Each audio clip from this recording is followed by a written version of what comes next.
Welcome to another episode of Tea Time. Hope everyone is doing well. Can't believe we're almost a year into this pandemic, but I'm feeling good. Had a good day at the gym, eating right. Um, and mind, body, soul, and spirit, it's all connected. So I'm feeling good. But today we're going to be talking about bad bosses. So, all of us who have been working longer than a year or two have probably had an experience with a boss, shift captain, leader who really shouldn't be in the position. Um, Whether it's someone that has zero social skills, everything has to be a sexual innuendo, or they're just extremely unorganized, we've all had to have somebody in a leadership role over us who probably fit into that category. So these tips have helped me successfully navigate through a corporate, situation for the past 11 years. So these are some tips that, hopefully you guys will enjoy. So first off, in surviving a bad boss, you first have to, number one, have a personal mantra that essentially goes like this: I will never let another human being prevent me from my career goals and from feeding my family. Or if you're single, feeding your dog or cat. So, the reason why that's important is that you never want to allow somebody else to be a border or a boundary or a gatekeeper to your success. At the end of the day, we as humans have to take ownership for our own lives and what happens to us, whether positive or negative. So, first off, you just have to have a winner's mentality. You don't want to be a victim, as talked about in our interview with Rob. Check that video out if you haven't. But you don't want to be a victim. You don't want to have a loser mindset where it's always everyone else's fault why you're not succeeding. So that's step one. Step two is get to know your boss. Him or her is a human just like you. They have a family, or they dream about having a family, or they have a pet family. They have their favorite shows they like to watch on TV. They may like to go out and have a adult beverage here and there, etc. They're humans. Get to know them. A lot of times we create our own issues with someone who is a supervisor above us because we put them on this pedestal as if they are a god or if they're this scary person. But when we humanize them and bring them back to our level, it helps alleviate some of that. So get to know them. If you have a job where you talk with your supervisor on a regular basis, try to start out with some small talk.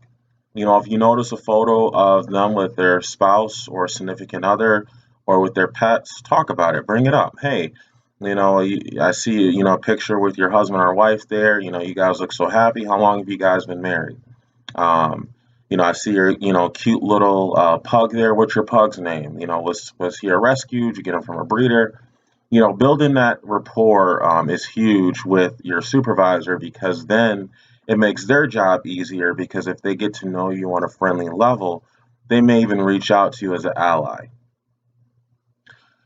Third, learn what makes them tick.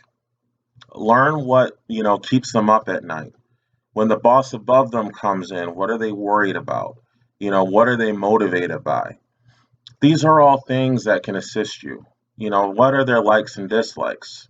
Um, it boils down to figuring out how you can kind of bridge the gap. So, for instance, if they're really worried about, upper level manager so and so, talk to them. Have a conversation with them. What are some of the big hits in our department right now? What is it that we need to work on?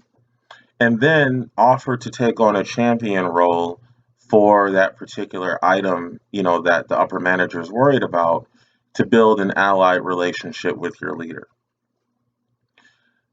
Every boss, no matter if they're a lowly shift captain at Burger King or they are a corporate level high-end manager for a Fortune 500 company. Every boss values an associate who is willing to make their work easier, take the load off of them. So that brings me to the next point. Identify their deficiencies, but don't expose their deficiencies. So let's say you have a job where email correspondence is extremely important. You send several emails to your supervisor and they never respond, or reports are always late.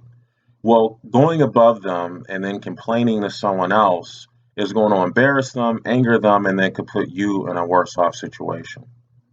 So once you see their deficiencies, offer to be a helping hand. If your leader is not that organized, offer to take on a project to help help out. You can word it in a way, hey, I'm trying to build my brand. I'm trying to one day be a supervisor like you. One thing that I know that I've observed that's important is organizing our team's metrics, or organizing our sales results, or whatever the scenario may be, and offer to take on doing that responsibility for them. You come across as you're trying to develop yourself, which you are, but at the same time, you're helping manage a deficiency they have without embarrassing them or upsetting them. Next is just simply be a grown up. Put your big boy pants on or your big girl pants on and have a conversation with your leader. Explain to them things that they're not doing that you feel would be a benefit to you, and you can do this without coming off disrespectful. So, for instance, let's say you have a leader who always points out the negative. They never point out anything good that you do. Well, instead of crying and, throwing your mouse down, or, smashing the cash register and saying, you suck, you're a horrible human being, you're never nice to me, because that'll just get you fired or think that you're crazy. Have a calm conversation with them. Let them know, what? I know you've identified a couple areas that I need to work on, and you have my commitment and my ownership to course correct. However, one way that I also learn is if you also provide positive feedback. If there's things that you notice that I'm doing really well, please, notify me of that, so that way I can identify the things I'm doing well, and use the roots of how I'm successful in those areas to maybe help out my teammates or help out other people within the company. And then also, that allows me to kind of shelf when I'm doing well. Obviously, I'm going to keep up the traits that make me well at that, but then allow me to focus on the things I'm not doing well. So it's really all in how you communicate. If you come across like you're trying to put the blame on them or not take ownership, again, you're going to come out the losing end of that situation. And then, of course, don't put up with a bully. If you do have a leader or supervisor who calls you out of your name or is sexually explicit and inappropriate, obviously you need to reach out to your human resource department wherever you work, get that handled. If your human resource manager doesn't take it seriously, then obviously you want to secure, legal advice from a individual, who specializes in, equal employment, and workplace behavior law. But obviously you don't want to put up with that.